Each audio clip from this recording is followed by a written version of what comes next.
안녕하세요. KB 리서치센터 기업분석부에서 현재 금융업종을 담당하고 있는 강승권입니다.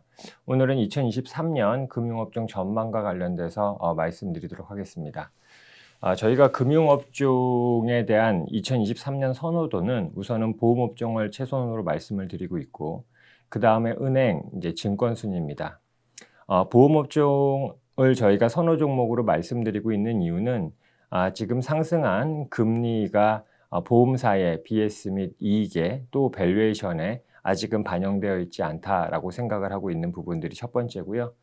두 번째로는 내년에 이제 IFRS 17이 시작된 이후에 늘어난 이익에 대한 해약환급금 준비금 이슈가 좀 남아있는 상황입니다. 하지만 이 또한 하반기가 되면 일정 부분 해소될 수 있을 걸로 생각을 합니다. 따라서 저희가 이제 상반기, 하반기 나눠보면 상반기에는 생명보험 업종, 하반기에는 손해보험 업종을 이제 선호하고 있습니다. 저희가 이제 요 금융업종 내에서 이제 최선호 종목으로 뽑고 있는 종목은 우선 세 종목입니다. 이제 DB손해보험, 삼성생명, 그 다음에 하나금융 이렇게 세 종목이고요. 업종 내로 들어가게 되면 이제 DB현대, 삼성생명 이게 이제 보험이고요. 은행 쪽에서는 하나금융과 우리금융, 그리고 증권 쪽에서는 키움증권 이렇게 말씀을 드리고 있습니다. 저희가 이제 은행 업종에 대해서는 이제 보험보다는 차순위이지만 그래도 선호하고 있는 이유는 2023년에 은행 업종은 이제 경기 민감주로서 주가가 움직일 걸로 생각을 하고 있습니다. 저희가 이제 뒷부분에서 말씀드리겠지만 NIM과 그 다음에 대출 성장률 측면에서는 2022년보다는 이제 조금은 부진한 모습이 예상이 되지만 그래도 어닝 측면에서는 전반적인 이익 증가가 예상이 되고 있기 때문입니다. 다만 은행업종의 주가는 결국 경기에 대한 전망, 왜냐하면 경기에 대한 전망이 결국 은행업종이 보유하고 있는 대출에 대한 충당금을 얼마나 적립해야 되느냐로 연결이 될 것이고, 이는 2023년의 이익뿐만 아니라 결국 향후의 이익 흐름에 대해서 중요한 영향력을 미치고 있기 때문입니다. 따라서 2023년은 은행업종이 이 크레딧 코스트의 움직임에 선행해서 움직일 가능성이 높고, 그 앞단에 있는 선행 지표로 저희는 연체율을 말씀을 드리고 있습니다. 잘 아시다시피 현재도 부동산 PF 관련된 유동성 리스크와 신용 리스크 둘 다 존재하고 있는 상황인 거고요. 유동성 리스크는 지금 정부와 그 다음에 업계의 노력으로 조금은 완화시키려는 정책적인 발표들이 계속 이어지고 있습니다. 하지만은 궁극적으로 신용 리스크는 이걸 주선한 또 보유한 금융회사들이 일정 부분 책임을 져야 되는 부분들이고, 이런 신용 리스크가 내년에 실적에 영향을 미칠 수밖에 없다라는 점에서 저희는 캐피탈과 저축은행 또는 증권사의 이익 기여도가 상대적으로 적은 시중은행 금융지주를 선호하고 있습니다. 증권 쪽은 최근에 주가도 많이 하락했고, 그 다음에 거래대금에 대한 우려 역시 주가에 많이 반영이 됐고, 또 금리 역시 2022년도에 큰 폭으로 상승을 하면서 실적에 부정적인 영향을 미쳤지만 그 부분들이 2023년에는 완화될 수 있다라는 기대감으로 사실은 이제 밸류에이션에 대한 관심들이 좀 높아지고 있는 상황입니다. 하지만은 앞서서 말씀드렸듯이 부동산 PF 대출의 신용 리스크가 2023년 내내 실적의 부담 요인으로 작용을 할 수 있다는 점, 특히 또 하나는 2016년 이후에 증권사들의 자체적인 실적 개선, 즉 브로커리지와 시장이 결정을 해주는 거고요. 트레이딩 역시 이제 시장의 변수가 많이 작용을 합니다.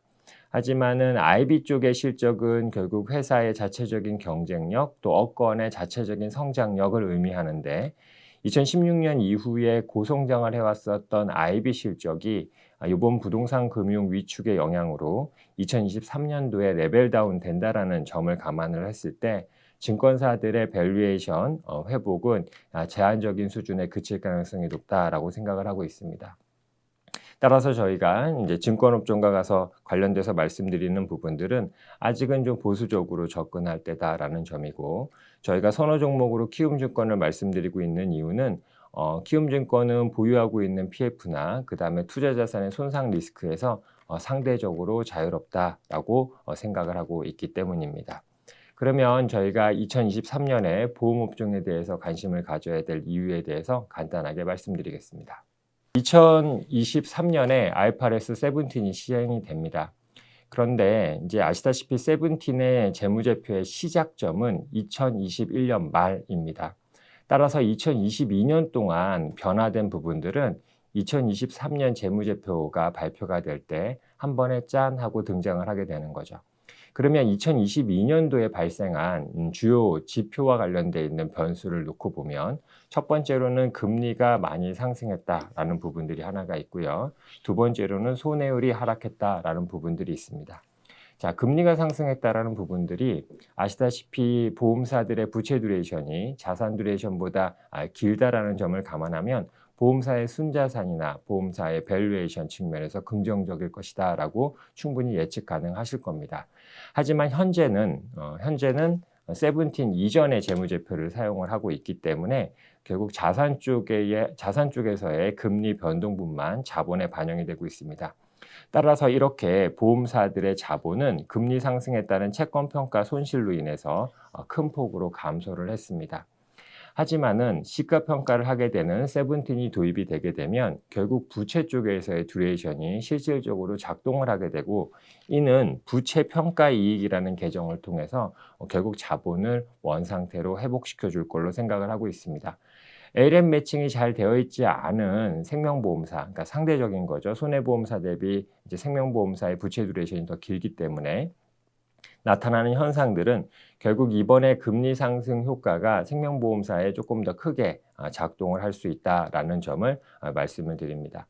따라서 현재 자본이 50% 이상 감소한 보험사들의 PB 멀티플은 결국 내년 시작점이 돼서 세븐틴의 BPS가 나오게 되면 큰 폭으로 하락할 수밖에 없고, 이게 1차적으로 생명보험사 및 손해보험사의 밸류에이션 매력으로 작동을 할 가능성이 높다라고 생각을 하고 있습니다. 또 하나의 특성을 말씀을 드리면 생명보험사 및 생명보험사의 실적 구성이 달라진다는 점입니다. 현재는 이렇게 2차 역마진, 대규모의 2차 역마진을 배당과 보험이익과 처분이익 등등으로 메꿔가는 과정입니다. 따라서 저희가 이 회사의 중기적인 이익 전망을 하기 매우 어려운 상황이었다라고 보시면 될 것 같습니다. 하지만은 이제는 보험이익 기반으로 해서 이익이 증가하는 부분들을 확인하실 수가 있고, 그러니까 세븐틴이 도입이 되면요. 또 하나는 2차 역마진 역시 회계적 이슈긴 하지만 축소되면서 실적의 부담감들이 축소될 걸로 생각을 하고 있습니다. 따라서 이제 삼성생명 같은 경우에는 이렇게 실적의 안정성과 수익 구조의 안정성을 바탕으로 지금보다는 좀 더 적극적인 자본 정책을 시현할 수 있을 것으로 생각을 하고 있습니다. 자, 그 다음 부분들은 손해보험사들인데요. 저희가 손해보험사와 관련돼서는 조금 복잡한 해약환급금 준비금 이슈를 말씀을 드려야 될 것 같습니다. 결론적으로 말씀드리면 IFRS 17과 IFRS 4로 인해서 산출되는 보험계약의 이익은 동일합니다. 다만 이 이익의 인식 시점이 세븐틴과 4가 다른 거고요. 이거를 조정해 주기 위한 것이 해약환급금이라고 생각을 하고 있습니다. 따라서 세븐틴 도입으로 인해서 증가된 이익 중에 해약환급금을 제외한 이익을 볼 것이 아니라 결론적으로는 회계적으로 산출되는 이익 자체를 전체적인 이익으로 반영을 시켜서 저희는 밸류에이션을 할 수 있다라고 생각을 하고 있고요. 따라서 손해보험사와 관련돼서 최근에 이제 세븐틴 시행 이후에 배당과 자본의 증분이 별로 없다라는 우려들, 그러니까 실질적인 자본과 이익의 증분이죠. 이런 부분들에 대한 우려는 내년 하반기가 되면서 점차 해소될 걸로 생각을 하고 있습니다. 다음엔 2023년 은행업종, 즉 금융지주 업종에 대한 전망을 말씀드리도록 하겠습니다. 저희는 내년에 금융지주 업종의 이익이 3.2% 증가할 걸로 생각을 합니다. 은행업종, 그러니까 금융지주의 자회사인 은행 같은 경우에는 이익이 큰 폭으로 증가세가 이어질 수는 있겠지만 카드 자회사와 캐피탈 자회사의 이익 감소로 인해서 전반적인 이익 증가율은 올해 대비 하락할 걸로 생각을 하고 있습니다. 저희는 내년에 대출 성장률을 0.7% 정도로 보고 있고요. 이 이유는 가계대출의 역성장이 내년에도 지속될 것이다라고 생각을 하고 있기 때문입니다. 두 번째로는 은행의 순이자 마진은 내년에 7bp 정도 상승할 걸로 생각을 하고 있는데 변곡점은 2분기 언저리에서 발생을 할 걸로 생각을 하고 있습니다. 마지막으로 크레딧 코스트는 저희가 내년에 이제 올해 대비 이제 큰 폭으로 늘어날 걸로 생각을 하고 있습니다. 다만 이 크레딧 코스트라는 부분들은 결국 연체율이 상승한 이후에 나타나는 것이고 저희가 지난 2-3년 동안 보수적인 충당금 정책을 유지하였다는 점에서 결국 연체율이 언제 피크아웃 하느냐에 따라 결국 주가는 선행해서 움직일 수밖에 없다라고 생각을 하고 있습니다. 이제 아시다시피 연체율은 금리의 절대 수준에 영향을 많이 받습니다. 따라서 최근 급등한 금리는 결국 연체율에 영향을 미칠 수밖에 없고 이런 불확실성이 내년 상반기에 반영이 될 수 있을 걸로 생각을 하고 있습니다. 하지만 연체율 자체가 일정 수준 상승하는 것은 불가피하지만 거기서 안정화를 가지게 된다면 결국 은행업종에 대한 실적 우려는 완화될 것이고 이게 은행업종의 주가 결정 요인으로 작동을 할 걸로 생각을 하고 있습니다. 저희는 연체율의 변화는 실질적으로 내년 상반기 이후에 나타날 것으로 생각을 하고 있습니다. 다음은 부동산 PF에 대해서 간단히 말씀드리도록 하겠습니다. 최근에 언론을 통해서 부동산 PF 리스크 관련되어 있는 부분들이 계속 보도가 나오고 있습니다. 부동산 PF는 이렇게 신용 리스크와 유동성 리스크로 나눠 볼 수가 있을 텐데요. 신용 리스크의 특징은 아무도 책임져 주지 않는다. 그리고 당장의 회사를 망하게 하진 않는다.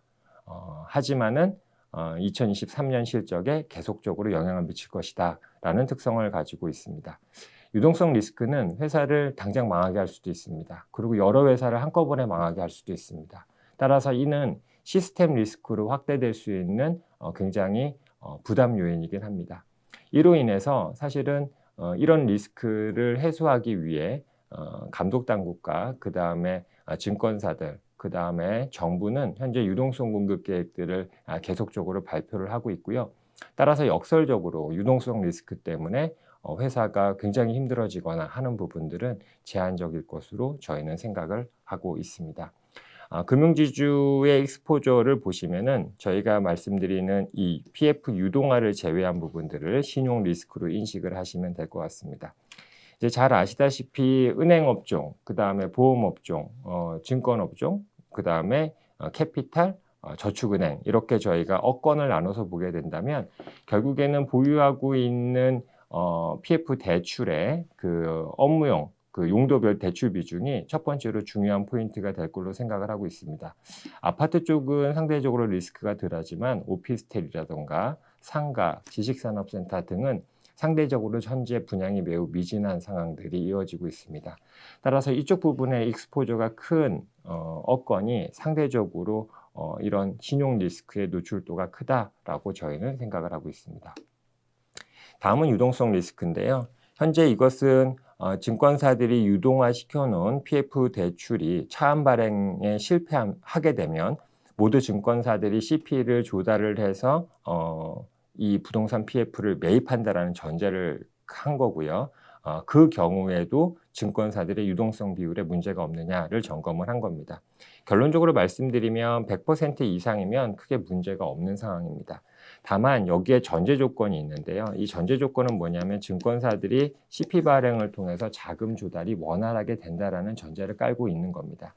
하지만 현재 증권사들의 CP 발행이 원활하지 않은 상황이고 따라서 이제 감독당국에서 나오고 있는 여러 가지 정책들은 첫 번째는 대형 증권사들의 CP 발행을 원활하게 해서 결국 자금 조달을 원활하게 만들어 준다는 게 첫 번째고요.